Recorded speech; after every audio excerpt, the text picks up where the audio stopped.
Hi friends, welcome back to smart Swapna vlogs. ఎలా ఉన్నారు friends? బాగున్నారా? నేనైతే చాలా బాగున్నాను. మీరు ఎలా ఉన్నారో నాకు కామెంట్ బాక్స్లో కామెంట్ అయితే పెట్టేసేయండి. ఈరోజు వ్లాగ్ ఏంటి, హెయిర్ చూపిస్తుంది అనుకుంటున్నారా? అవునండి, ఈ కంప లాంటి హెయిర్ని వచ్చేసి హెయిర్ స్ట్రేట్ చేయించుకుందాం అనుకుంటున్నాను. అందుకే వ్లాగ్ అయితే షూట్ చేశాను. హెయిర్ స్ట్రేట్నింగ్ అయితే నా ఫేస్కి చాలా బాగా సెట్ అయింది. ఈ ఉంగరాల జుట్టు నుంచి చింపిరి జుట్టు నుంచి స్ట్రేట్ హెయిర్ వచ్చేసరికి నా లుక్ అయితే చాలా బాగుంది. ఫస్ట్ లుక్ చూపిస్తాను, తర్వాత ఎండ్ లుక్ చూపిస్తాను. ఎంత డిఫరెంట్ వచ్చిందనేది నాకు కామెంట్ బాక్స్లో కామెంట్ అయితే పెట్టేసేయండి. ఇలా స్మూత్నింగ్కి వచ్చేసి మా ఆడపడుచు పార్లర్ అని అందరికీ తెలుసు కదా, తన దగ్గరికి అయితే వెళ్ళాను. చాలా రోజుల నుంచి అనుకుంటున్నాను హెయిర్ స్మూత్నింగ్ చేయించుకోవాలి, అదేనండి స్ట్రేట్ చేయించుకోవాలనుకుంటున్నాను కదా. ఇప్పటికైతే కుదిరింది కాబట్టి ఖచ్చితంగా చేయించుకుంటున్నాను. అది మీ అందరికీ చూపించాలని అనుకున్నాను, అందుకే వీడియో అయితే షూట్ చేశాను. తను ఒక బ్రాండెడ్ కంపెనీ అయితే తీసుకుందండి క్రీమ్స్. అవన్నీ నా హెయిర్కి అయితే అప్లై చేస్తుంది. మామూలుగా కెరటిన్ అంటే ఒక క్రీమ్ అయితే అప్లై చేస్తారంట, ఇలా స్మూత్నింగ్కి అయితే 2 క్రీమ్స్ అయితే అప్లై చేస్తారంట. మినిమం 1 అవర్కి ఎక్కువ అయితే పట్టిందండి ఈ ప్రాసెస్ అంతా జరిగేసరికి.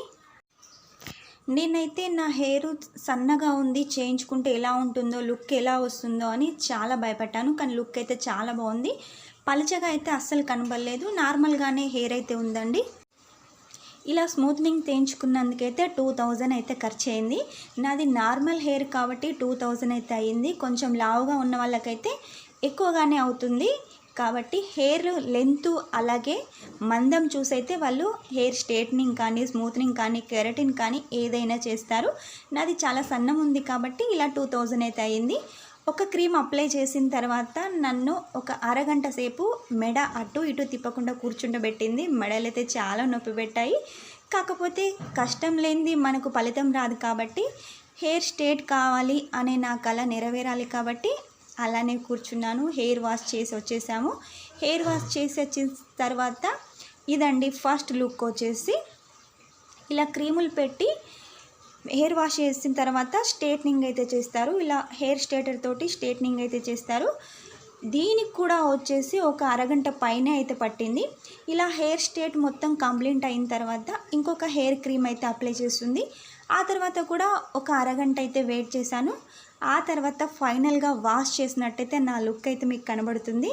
చూసారు కదా, హెయిర్ స్మూత్నింగ్ వచ్చేసి ఎంత కష్టం అండి. 1.5 అవర్ అయితే పడుతుంది. ఇంకా లావుగా ఉన్న వెంట్రుకలకైతే ఇంకా ఎక్కువ టైమే పడుతుంది. నాది సన్నగా ఉంది కాబట్టి ఒక 1 అవర్ అలాగే ఒక అరగంట ఎక్కువ అయితే అయ్యింది. 1 సైడ్ అయితే చూసారు కదా, చాలా స్మూత్గా చాలా సిల్కీగా కనబడింది. ఇలా 2 సైడ్ చేసిన తర్వాత ఇదండి నా లుక్. నేను హెయిర్ రింగులుగా ఉన్నప్పుడు హెయిర్ చిన్నగా ఉంది అనుకున్నాను. కాకపోతే హెయిర్ స్ట్రేట్ చేసిన తర్వాత చాలా పొడుగు అనిపించింది. అలా సన్నగా పొడుగు బాగుండదేమో అని కొద్దిగంత అయితే కట్ చేసుకున్నాను. అది కూడా ఏం కటింగ్ కాదు, ఓన్లీ స్ట్రేట్ కటింగ్ అయితే చేశాను. లుక్ అయితే అదిరిందండి. ఇక ఈ మధ్య కాలంలో నేను హెయిర్ స్ట్రేట్నింగ్ తోటి ఎప్పటికీ సికముడుచుకునేదాన్ని, అదేనండి కొప్పు వేసుకునేదాన్ని. ఈ మధ్యలో కొప్పు వేయడమే మానేశాను.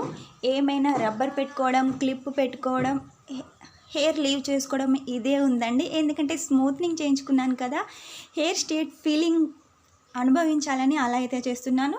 నార్మల్గా నేను రబ్బర్ వేసినా కూడా రబ్బరు ఉండలేదు, జారిపోతుంది. క్లిప్ పెట్టిన క్లిప్పు ఉండలేదు, జారిపోతుంది. కాకపోతే నాకైతే చాలా బాగా నచ్చిందండి. సూరత్లో ఉన్న వాళ్ళు ఎవరైనా ఈ వీడియో కనుక చూసినట్టయితే మా ఆడపడుచు పార్లర్కి వెళ్ళి మీరు ఇలా స్ట్రేట్ అయితే చేయించుకోండి. ఇక వేరే ఎక్కడి నుంచి అయితే చూసినా కూడా నా వీడియో కనుక మీకు నచ్చినట్టయితే లైక్ చేయండి, షేర్ చేయండి, కామెంట్ అయితే పెట్టేసేయండి. మర్చిపోకుండా సబ్స్క్రైబ్ చేయండి. ఈ వీడియో ఎలా ఉంది అలాగే నా లుక్ ఎలా ఉందనేది కామెంట్ అయితే కంపల్సరీగా అయితే పెట్టేసేయండి. అసలు ఆ రోజు పార్లర్కి అయితే నేను ఫేషియల్ చేయించుకుందామని వెళ్ళాను. కాకపోతే టైం ఎక్కువగా ఉంది, ఈవినింగ్ వర్క్కి వెళ్ళడం లేదు కాబట్టి అనుకోకుండా హెయిర్ స్ట్రేటింగ్ అయితే చేయించుకున్నాను. ఇంటికి వచ్చిన తర్వాత మా వారి ఎక్స్ప్రెషన్ చూడాలి, ఏంటిది అన్నారు. తర్వాత తనే అన్నారు లుక్ చాలా బాగుందని. ఫస్ట్ రోజు వచ్చేసి మనం హెయిర్ వాష్ చేయొద్దు కదా 2 డేస్ దాకా. అలా 2 డేస్ దాకా హెయిర్ వాష్ చేయకపోయేసరికి వెంట్రుకలు అలానే ఉంటాయంట. కాబట్టి 2 డేస్ తర్వాత మళ్ళీ తనే వాష్ చేసింది. ఇది ఫైనల్ లుక్. ఎలా ఉంది?